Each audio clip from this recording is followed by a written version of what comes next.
रोहिणी कथा। हर जीव अनंत और अवैघातिक सुख की प्राप्ति के लिए उत्सुक, लालयी तथा प्रयत्नशील है, क्योंकि सभी जीव सुख चाहते हैं। सुख सभी को प्रिय है, दुख किसी को भी अच्छा नहीं लगता। अनंत अनंत काल से सुख की प्राप्ति के लिए प्रत्येक जीवन दौड़ धूप कर रहा है, पर आश्चर्य है कि सुख की उपलब्धि विरल जीवों को हुई है और शेष सुख के लिए भटक ही रहे हैं। भव भवांतरों की जाल में उनका जीवन अटक गया है। वे दुखी और संतापित हो रहे हैं। वे अब किस मार्ग और उपाय का सहारा ले कि जिससे उनके आसपास रही हुई कर्म की जाल ध्वस्त और नष्ट हो जाए। इस प्रश्न के उत्तर में कहा गया है कि कोटि कोटि भवों के संचित कर्मों को समूल नष्ट किए बिना जीवन में सुख शांति प्राप्त होना सर्वथा असंभव है। अतएव सुखेच्छु जीवों को कर्मों के क्षय के लिए कटिबद्ध होना चाहिए और कर्मों के जाल को सर्वथा ध्वस्त करने के लिए दान, शील, तप और भाव की शरण ग्रहण करना चाहिए। दानेन महाभोगो देहिनां सुरगतिश्च शीलेन भावनया च विमुक्तिस्तपसा सर्वाणि सिद्ध्यन्ति। दान से उत्तम भोग, शील से देवगति, भावना से मुक्ति और तप से सर्व मनोरथों की संपूर्ति होती है। जिसके पास धन नहीं है वह दान कैसे कर सकता है? सुदृढ़ मनोबल के अभाव में शील पालन सर्वथा असंभव है। एकाग्रता के बिना भावना का सागर लहरा नहीं सकता, पर तप की साधना तो दान, शील और भाव से सुकर है। हर आराधक अपनी पात्रता एवं योग्यता अनुसार तपो मार्ग की साधना कर सकता है। तप जीवन उत्थान का प्रशस्त पथ है। तप की उत्कृष्ट आराधना एवं साधना से साधक सर्वोच्च और सर्वोत्तम पद तीर्थंकरत्व भी प्राप्त कर सकता है। तप परमोत्कृष्ट मंगल है। तपो मार्ग के आलंबन से आराधक जीव कर्म रूप काष्ठ को किस प्रकार सहज भस्मसात करता है, यह बात दिखलाते हुए कहा गया है। जह खलु मैलम वत्थम सुज्जयि उदगाई एहिम दव्यहिम एवं भावु वहानिनम सुज्जय कमम मठ्ठविहम। जिस प्रकार जल आदि शोधक द्रव्यों से मलिन वस्त्र शुद्ध होता है, उसी प्रकार आध्यात्मिक तप साधना द्वारा आत्मा ज्ञानावरण्यादि अष्टविध कर्ममल से मुक्त हो जाता है। अथिरम पिथिरम वंकम पी उज्जुअम दुल्लहम पितः सुलहम दुसज्जम पिसु सज्जम तवेन संपज्जय कज्जम। जो वस्तु अस्थिर है वह तप के प्रभाव से सुस्थिर होती है। जो वस्तु वक्र होती है वह सरल होती है। जो दुर्लभ है वह सुलभ होती है। जो दुसाध्य हो वह भी सुसाध्य होती है। तप के द्वारा सब कार्य सिद्ध होते हैं। यत् पूर्वोर्जित कर्मशैल कुलिशम यत् कामदावानल ज्वाला जाल जलम यदुग्र करन ग्रामाहि मंत्राक्षरम यत् प्रत्युहत मह समूह दिवसम यल्लब्धित लक्ष्मीलता मूलम तद्विविधम यथा विदितपः पूर्वी तद्वीत स्पृह। जो तप पूर्वोपार्जित कर्म रूप पर्वत को छेदने में वज्र के समान है। जो तप कामाग्नि के ज्वाला समूह को शमन करने में जल है। जो तप उग्र इंद्रियों के समूह रूपी सर्प को वश करने में गारुड़ी मंत्राक्षरों के समान है। जो तप विघ्न रूपी अंधकार के समूह को नष्ट करने में दीन समान है। और जो तप लब्धियों की संपदा लता का मूल है। ऐसे विविध प्रकार के तप को यथाविधि स्पृहा रहित होकर करना चाहिए। सदोषमपि दीप्तेन सुवर्णवह्निना यथा तपोग्निना तप्यमानस्तथा जीवो विशुध्यति। दीप्यमाने तपोवह्नो बाह्ये चाभ्यन्तरेऽपि च यमी जरति कर्माणि दुर्जराण्यपि तत्क्षणात्। जैसे सदोष स्वर्ण प्रदीप्त अग्नि द्वारा शुद्ध होता है, वैसे ही आत्मा तप अग्नि से विशुद्ध होता है। बाह्य और आभ्यंतर तपस्याग्नि के प्रज्वलित होने पर यम यानी संयत दुर्जर कर्मों को तत्काल भस्म कर देता है। ऐसा है आत्मसौख्यदायी तप कि जिससे तपस्वी का जीवन निखरता है, मन मंजता है और वह आत्मीय संपदा युक्त होता है। शास्त्रों में तप के बाह्य और आभ्यंतर दो भेद बतलाए हैं। जिस तप में शारीरिक क्रियाओं की प्रधानता होती है और जो बाह्य द्रव्यों की अपेक्षा सह होने से दूसरों को दृष्टिगोचर होता है, वह बाह्य तप है। और जिस तप में मानसिक क्रियाओं की प्रधानता होती है, अंतर्वृत्तियों की परिशुद्धि मुख्य होती है और जो बाह्य द्रव्यों की अपेक्षा न रखने के कारण दूसरों को नहीं दिखता, वह अभ्यंतर तप है। बाह्य तप 6 प्रकार का है। बहि रहे तवे छव्ये पनते तमझा अनसन उनोयरिया भिक्का यरियाय रस परिचाओ काय किलेसो परिसंलीनया। अनशन उनोदरिका भिक्षाचर्या वृत्ति परिसंख्यान रस परित्याग काय क्लेश और प्रतिसंलीनता, ये 6 प्रकार बाह्य तप के हैं। आभ्यंतर तप भी 6 प्रकार का है। अभ्यंतरे तवे छव्ये पनते तमझा पायचित्तम विनो वेया वच्चम तहेव सज्जाओ झानम व्यूसग्गो। प्रायश्चित, विनय, व्ययावृत्ति, स्वाध्याय, ध्यान और विसर्ग ये अभ्यंतर तप के 6 भेद है। बाह्य तप के साथ यदि अभ्यंतर तप का मेल नहीं है तो वह बाह्य तप व्यर्थ मिथ्या है। धन्य अनगार ने जैसा उत्कृष्ट तप किया था वैसा उग्र और विपुल तप किया था ताम्ली तापस और पूर्ण तापस ने, किंतु आभ्यंतर तप के अभाव में उन दोनों का तप अज्ञान तप रह गया। बाह्य तप क्रिया योग का प्रतीक है और आभ्यंतर तप ज्ञान योग का प्रतिनिधि है। ज्ञान और क्रिया का समवेत आचरण आत्म सौख्यप्रद है। तपो मार्ग के आलंबन से भूतकाल में अनेक जीवों ने आत्महित प्राप्त किया है, जिसका आलेख कथानुयोग में प्राप्त है। रानी रोहिणी के पूर्व भोग के जीवन कष्टों, दुखों, परितापों और वेदनाओं के आगार थे, क्योंकि उसने अत्यंत हीन कर्मों का संचय किया था। पर अकारण दयावान मुनिवर ने उसे ज्ञान क्रिया सहित तप का अनुष्ठान बतलाया कि जिसके करने से उसने जीवन में अश्रुतपूर्व और विस्मयकारी सुख प्राप्त किया था, जो तप का ही प्रभाव था। अंग देश की राजधानी चंपा में 12वें तीर्थंकर प्रभु श्री वासुपूज्य भगवंत के पुत्र मगवा राजा राज्य करते थे। मगवा राजा की रानी का नाम था लक्ष्मणा। रानी लक्ष्मणा को 8 पुत्र हुए, पर कन्या एक भी नहीं थी। योगानुयोग से रानी लक्ष्मणा की इच्छा फलित हो गई।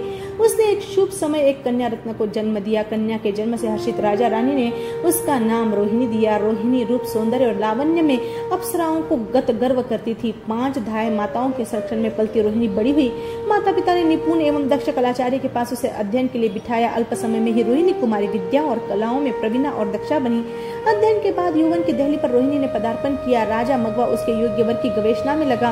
मंत्रियों की सलाह से राजा ने रोहिणी के लिए स्वयंवर का मार्ग लिया। राजाओं को आमंत्रण दिए। निश्चित दिन को अंग बंग, कलिंग, गौड़, चोल, द्राविड़, मगध, मालव, मरुधर, सुराष्ट्र, कोकन, लाट, जांगल आदि प्रांतों, देशों और प्रदेशों की अनेक राजा, महाराजा, राजकुमार तथा वैताड्य से विद्याधरों के राजा और विद्याधर आए।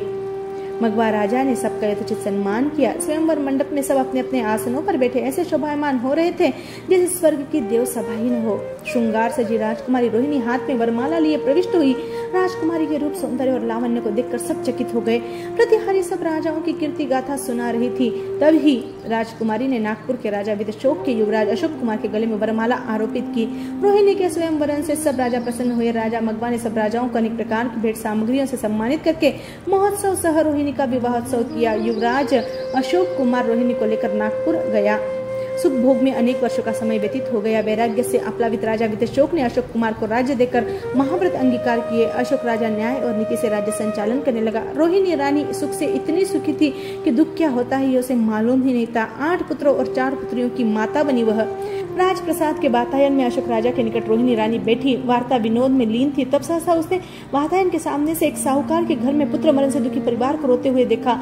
दुख और रोना जिसने नहीं देखा है, ऐसे रोहिणी रानी ने हंसते हुए कहा राजा अशोक से, महाराज देखो देखो कैसा अद्भुत नाटक हो रहा है। ऐसा नाटक तो कभी देखा ही नहीं। रानी को इस प्रकार प्रसन्न देखकर अशोक राजा क्रुद्ध हो गया।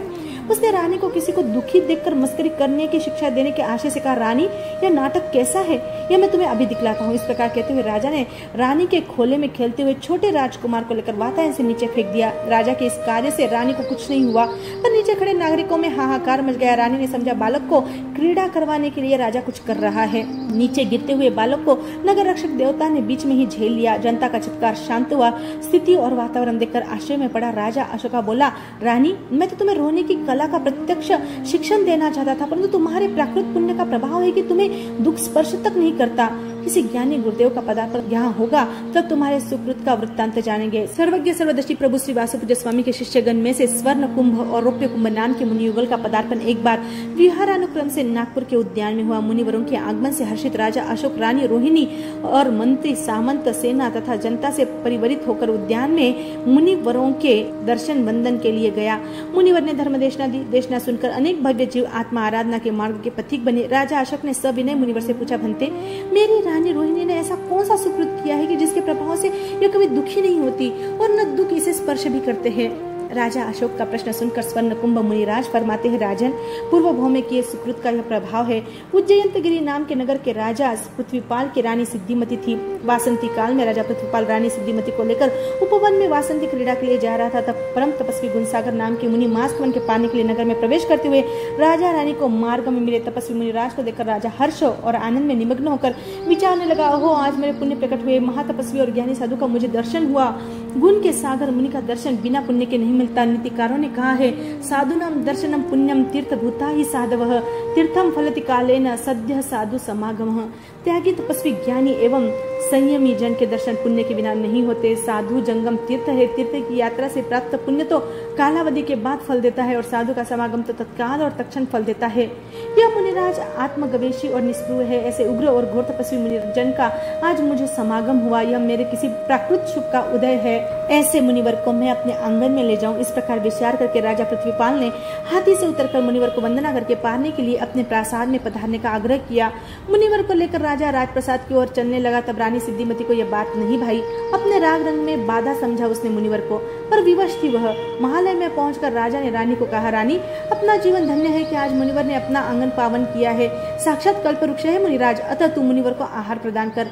मुनि को अपने राग रंग में बाधा समझ रही थी रानी। क्रोध से धमधमती रानी ने भोजनागार से कड़वी तुम्बी का साग मुनि को बहरा दिया। समता के सागर मुनि अममत्व भाव से गोचरी ग्रहण करने वन में पधारे। जैसे ही शाक जीवा पर गया, मुनि को ज्ञात हुआ कि यह तो शाक नहीं जहर है। पलटने का विचार आते ही दयालु मुनि ने विचार किया, अरे यह हलाहल अनेक जीवों का जीवन नाश कर देगा, तो अच्छा हो कि मैं इसे उदरस्त कर दूं। इससे अनेक जीवों के जीवन बच जाएंगे। मुनिराज ने विचार को निश्चय में परिणत कर दिया। शाक को वापर कर अनशन स्वीकार किया। जहर पेट में जाकर अपना प्रभाव दिखलाने लगा। आत्म ध्यान में लीन मुनिवर का ध्यान योग शुद्धतर और शुद्धतम हो रहा था। मुनिवर को जीवन भर की आराधना ने उस समय हर्षित कर दिया। मुनिवर अंतकृत केवली होकर सब कर्मों को नाम शेष करके मोक्ष पधार गए। इधर राजा पृथ्वीपाल रानी सिद्धिमती के साथ वासंती क्रीड़ा करके पुनः महालय में आया। तब किसी राज सेवक ने रानी के जघन्य कृत्य की बात राजा को एकांत में की। राजा बात सुनते उपवन की ओर दौड़ा गया, परंतु राजा के पहुंचते पहुंचते तो मुनिवर की आत्मा मोक्ष पधार गई थी। रानी के अदम कृत्य से क्रोधारूढ़ राजा ने दुत्कार कर रानी को निकाल दिया। जनता ने भी धिक्कारा रानी को। सब ओर से तिरस्कार प्राप्त रानी वन की ओर गई। 7 दिन 7 रात के बाद रानी के शरीर में कोढ़ हो गया। शास्त्रकार ठीक ही कहते हैं, अत्युग्र पुण्य पापा नाम इहेव फलमादिशेत। अत्यंत पुण्य और अत्यंत पापों का बदला यहीं पर तत्काल मिलता है। भूख, तृषा और कोढ़ से व्याकुल रानी वन और वनांतर में भटकती भटकती अत्यंत दारुण अध्यवसायों में मरी और छठी नरक में नारकी हुई। राजा नरक की वर्णनातीत वेदनाओं को भोग कर रानी सिद्धिमती का जीव नरकायु पूरा होने पर तिर्यंच योनि और नरक के अनेक भवों में वेदना, दुख और कष्टों को भोगता भोगता पापों का परिणाम पा रहा था। इस प्रकार भवांतर में दुखी हुआ रानी का जीव चांडाल के घर चांडालीन बना। जीवन भर संकटों से दुखी रही, परंतु मरते समय किसी दयालु श्रावक ने उसे श्री नौकार महामंत्र सुनाया, जिसके प्रभाव से उसी नगर के वन मित्र नामक साहूकार की धनवती पत्नी से दुर्गंधा नाम की पुत्री हुई। दुर्गंधा यौवनवती हुई तो उसके पिता ने नगर के किसी साहूकार पुत्र के साथ विवाह करना तय किया। चवरी में हस्तमिलन करने के समय अग्नि से भी ज्यादा गर्म दुर्गंधा के हाथ के स्पर्श से वर व्याकुल हो गया। हाथ छुड़ाकर वह दूर बैठ गया। उसके माता पिता ने उसे बहुत समझाया, तब वह बोला, पिताजी, इस कन्या से विवाह करने की अपेक्षा तो अग्नि में जलना अच्छा है, जिससे एक बार में ही छुटकारा हो जाता है, पर इसके साथ तो जीवन भर दुखी होना है। वर अपने घर गया। नगर में इससे अनेक तरह के तर्क वितर्क होने लगे। दुर्गंधा के पिता ने अन्यत्र प्रयास किए, परंतु कोई भी व्यक्ति विवाह के लिए तैयार नहीं हुआ। इससे वन मित्र को बहुत दुख हुआ। वह निरंतर अपनी पुत्री के लिए वर की अप्राप्ति से चिंतित रहने लगा। समय निकलता गया, परंतु उसे वर खोजने में सफलता नहीं मिली। एक दिन सेठ अपने घर के आंगन में बैठा था, तब कोई तरुण भिखारी सेठ से कुछ मांगने लगा। भिखारी के अंग प्रत्यंगों को देखकर सेठ ने उसको समझाकर अपने घर रख लिया। धीरे धीरे सेठ ने उस भिखारी को सब व्यवहारों में दक्ष बनाकर अपनी पुत्री के साथ कर दिया, पर भाग्य चक्र अपनी गति से चल रहा था। रात्रि को वह भिक्षुक शयनागार में गया, परंतु उसने दुर्गंधा के कर का स्पर्श किया कि उससे उसे अपने शरीर में जलन का अनुभव हुआ और असह्य दुर्गंध से घबरा गया। तत्काल शयनागार को छोड़कर भागा। वह बाहर आकर वह विचार करने लगा, इस दुर्गंधा के सहवास और संगम से तो बहुत अच्छी है भीख। इस प्रकार विचार करके वह भिखारी रात के अंधकार में ही वहां से पलायन हो गया। प्रातः होते होते नगरांतर में चला गया। इधर सुबह रुदन करती हुई पुत्री को देखकर उसके पिता ने उसे समझाया, बेटा, पूर्व जन्मों में तूने कोई अति उग्र दुष्कर्म किए हैं, जिनका इस भव में तुझे उदय विपाक भोगना पड़ रहा है। किए हुए कर्म भोगी बिना मुक्ति नहीं है। इस तरह बार बार धैर्य दिया पिता ने। तब वह दुर्गंधा धर्म ध्यान एवं तप जप में समय यापन करने लगी। एक समय विहारानुक्रम से कोई ज्ञानी मुनिवर उस नगर के उपवन में पधारे। नगर जनता मुनिवर के प्रवचन और दर्शन से मुदित होकर पुनः नगर में गई। एकांत देखकर दुर्गंधा के पिता वन मित्र ने अपनी पुत्री की दुख कथा मुनिवर को निवेदन की। मुनि ने तब दुर्गंधा के पूर्व के दुष्कृत्यों की वार्ता कही। वन मित्र ने इस परिस्थिति से बचने का मार्ग पूछा। तब ज्ञानी मुनिराज ने रोहिणी तप विधि पूर्वक करने का संकेत किया तथा फरमाया कि यदि इस तप का सविधि आराधन दुर्गंधा ने किया तो दुर्गंधा सुगंध राजकुमार के समान सुखी होगी। तब दुर्गंधा ने पूछा, प्रभु, सुगंध राजकुमार कौन था? उसने किस प्रकार आराधन कर आनंद की प्राप्ति की थी? तब मुनिवर फरमाते हैं, सिंहपुर के राजा सिंह की रानी कनक प्रभा ने पुत्र को जन्म दिया। राजा और प्रजा सब इस वार्ता से हर्षित हुए, परंतु उसने जब नवजात राजकुमार को अत्यंत दुर्गंध शरीर जाना तो वे उदास हो गए।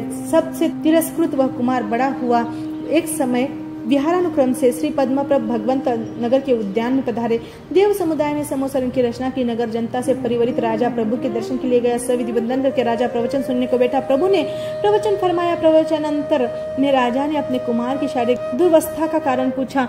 सर्वज्ञ सर्वदर्शी तीर्थंकर प्रभु फरमाते हैं, राजन, मिथ्यात्वादी निकृष्ट निमित्तों के माया जाल में ग्रसित जीव निकृष्ट कर्म बांधता है और निकृष्ट विपाकों के परिणामों को प्राप्त होता है। तुम्हारे राजकुमार के जीव ने भवांतर में महादारुण कर्मों का उपार्जन किया है, जिसके दारुण विपाकोदय का परिणाम यह वेदन कर रहा है। नागपुर से 12 योजन दूर नील पर्वत की उपत्यका में एक विशाल शिला पट्ट पर एक परम तपस्वी मुनिराज ध्यान किया करते थे। उन मुनि को निकट में रहने वाला पार्थी परेशान किया करता था। मुनि संभाव से उपसर्ग सहते थे। एक दिन मुनि राज मास क्षमन का पारना करने के लिए निकटस्थ ग्राम में गए। इधर पारधी ने उस शिला को अग्नि से अत्यंत गर्म कर दिया। पारने के बाद मुनि आए और शिला पर बैठकर ध्यानारूढ़ हो गए। महाभयंकर उष्ण परिसर को संभाव से सहते हुए मुनि केवली होकर मोक्ष गए। मुनि घात के पातक से पार्थी कोड़ी हो गया। अत्यंत उग्र पुण्य और अत्यंत उग्र पाप का परिणाम तत्काल ही मिलता है। पारधी मरकर 7वीं नरक में गया। नरक से निकलकर सांप हुआ। हिंसा करता हुआ सांप मरकर 5वीं नरक में गया। फिर तिर्यंच में सिंह होकर मरकर 4थी नरक में गया। बाद में तिर्यंच का भोग करके 3री नरक में गया। वहां से निकलकर फिर तिर्यंच होकर 2री नरक में गया। पुनः गुग्गू का भोग करके 1ली नरक में गया। इस तरह बार बार नारकीय वेदनाओं को भुगता हुआ पारधी का जीव अनेक भवों में भ्रमण करता हुआ एक श्रावक के घर पुत्र रूप में जन्मा। बड़ा हुआ पर आजीविका का अन्य साधन नहीं मिलने से वह पशुपालन करके उधर पूर्ति करने लगा। पिता ने उसे नौकार मंत्र सिखलाता था। वन उपवन में वह पशु को चराता चराता नौकार गिना करता था। एक बार सहसा वन में दावानल भबक उठा। वह पशुपाल दावानल से बचने के लिए अपने पशुओं को शामिल करके भागा, परंतु दावानल चारों ओर फैल गया था। बचने को कोई मार्ग नहीं था। पशुपाल दावानल में जल गया, किंतु मरते समय नौकार मंत्र का ध्यान करते हुए मरा। आता है राजन, वह जीव यह तेरा पुत्र बना है।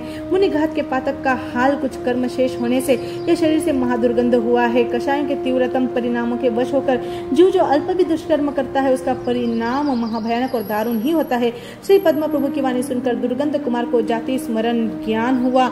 उसने अपने दुख पूर्ण पूर्व भव देखे। तब उसने प्रभु को निरामय होने का मार्ग पूछा। भगवंत ने तब रोहिणी नक्षत्राश्रित रोहिणी तप का विधान इस प्रकार फरमाया। अक्षय तृतीया को या उसके आसपास जब रोहिणी नक्षत्र हो तब यह तप प्रारंभ करना। 7 वर्ष और 7 महीनों तक प्रतिमास जिस दिन रोहिणी नक्षत्र हो उस दिन उपवास करना। एक भी बार भूल हो जाए तो यह तप पुनः प्रथम से प्रारंभ करना पड़ता है। तप के दिन वासुपूज्य तीर्थंकर की आराधना करना। श्री वासुपूज्य सर्वज्ञाय नमः इस पद की 20 माला गिनना। सावध्य कार्यों का त्याग करना। इस प्रकार प्रभु ने तप करने का फरमाया। उसी अनुसार उस दुर्गंध कुमार ने तप किया। तप के प्रभाव से वह अल्पकाल में ही निरामय हो गया। उसका शरीर सुगंधित हो गया। तब नगर जनता में वह सुगंध कुमार के नाम से ख्यात हुआ। इसलिए दुर्गंधे, तू भी सविधि रोहिणी तप स्वीकार कर। तप से आत्मा अपने पास रहे हुए कर्मरूप मल को जला डालती है। तप के आसेवन से दुस्तरतम कर्म नाम शेष हो जाते हैं। जिस प्रकार अग्नि के संयोग से स्वर्ण रज और मल से रहित होकर प्रदीप्त हो जाता है, उसी प्रकार आत्मरूप सोना तपरूप अग्नि में अपने कर्मरूप मल को भस्मसात कर देता है। मुनिराज से इस प्रकार सुनकर उस दुर्गंधा ने यथाविधि रोहिणी तप किया। आयु पूर्ण होने पर उस दुर्गंधा का जीव देवलोक गया। देवलोक संबंधी आयु भी पूर्ण हुई और दुर्गंधा का जीव चंपा के राजा मगवा की पुत्री यह रोहिणी हुई। पूर्व भव में तप की उत्तम आराधना की थी, जिसके प्रभाव से इस भव में इसे दुख रहित यह सुख मिला है। राजन, इस सुगंध कुमार को सिंह राजा ने राजा बनाया। राज्य सुख का उपभोग करते हुए भी उसने अपने आराधना के कार्य में आलस्य नहीं किया। आयु के क्षय होने पर वह देवलोक गया। वहां से चौकर पुष्कलावती विजय के राजा कीर्ति का पुत्र हुआ।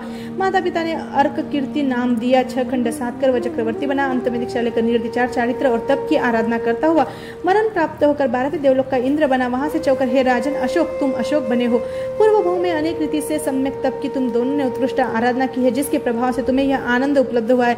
इस प्रकार स्वर्ण कुंभ मुनिराज ने राजा अशोक के प्रश्न का समाधान किया। प्रश्न के समाधान से हर्षित अशोक राजा ने फिर मुनिवर को पूछा, भगवान, यह 8 पुत्र और 4 पुत्रियां किस सुकृत के प्रभाव का परिणाम है? स्वर्ण कुंभ मुनिराज बोले, राजन, मथुरा नगरी में अग्नि शर्मा नामक एक गरीब ब्राह्मण के 7 पुत्र थे। भिक्षावृत्ति से जीवन यापन करते हुए 7 ब्राह्मण पुत्र एक बार पाटलिपुत्र गए। वहां पर उन 7 ने राजा, मंत्री, सेठ और सेनापति के पुत्रों को सब बात से सुखी देखा। वे परस्पर विचार करने लगे, हम भी मनुष्य है और ये भी मनुष्य है, इनको सब ओर से सुख है और हम भरपेट भोजन के लिए भी तरसते हैं। इन्होंने पूर्व भव में कोई सुकृत किया होगा जिससे ये सुखी है। इस प्रकार विचार करते करते वे उपवन में गए। वहां एक मुनि की देशना सुनकर उन सब ने दीक्षा ली। चारित्र की आराधना करके वे 7 देवलोक गए। वहां से चौकर, राजन, 7 तुम्हारे पुत्र हुए। वैताट्य पर्वत गत शाश्वत चैत्य की एक भिल्ल विद्याधर पूजा करता था। वह वहां से मरकर देवलोक गया तथा देवलोक से चौकर वह तुम्हारा 8वां लड़का लोकपाल हुआ है। किसी विद्याधर के 4 पुत्रियों ने एक मुनि को अपने शेष आयु का परिमाण पूछा। तब मुनि मुनि ने अल्प आयुष्य कहा तथा एक साथ चारों का मरण कहा। तब चारों ने थोड़े जीवन में किस प्रकार सुकृत करे यह पूछा। तब मुनि ने पंचमी तप की आराधना करने को कहा। चारों विद्याधर कन्याओं ने मुनि वचन के अनुसार पंचमी का तप किया। रात्रि को धर्म जागरिका में वे प्रवर्तमान थी। तब सहसा उन चारों पर बिजली पड़ी, जिससे मरकर वे चारों स्वर्ग गई। वहां का आयुष्य पूरा होने पर चारों विद्याधर कन्याओं के जीव तुम्हारी पुत्रियां हुई है। इस प्रकार अपने पूर्व भोगों को सुनकर राजा और रानी को जाते समय ज्ञान हुआ। वैराग्य वासित राजा रानी ने श्रावकाचार का स्वीकार किया। एक बार विहारानुक्रम से 12वें तीर्थंकर श्री वासु पूज्य प्रभु नागपुर के उद्यान में पधारे। देवों ने समोसरण बनाया। अशोक राजा और रोहिणी रानी सपरिवार आए। सबने प्रभु का प्रवचन सुना। प्रबुद्ध होकर राजा ने अपने पुत्र को राज्य दिया तथा रानी सहित राजा ने प्रभु के पास प्रवचन स्वीकार की। निर्विचार चारित्र की प्रतिपालना करते हुए राजर्षि अशोक तथा साध्वी रोहिणी ने केवल ज्ञान प्राप्त कर मोक्ष पाया। इस प्रकार जो भाविक आराधक सविधि रोहिणी तप की आराधना करता है वह अंततोगत्वा अनुपमेय निराबाद और साधी अनंत सुख का भोगी बनता है। जय आनंद।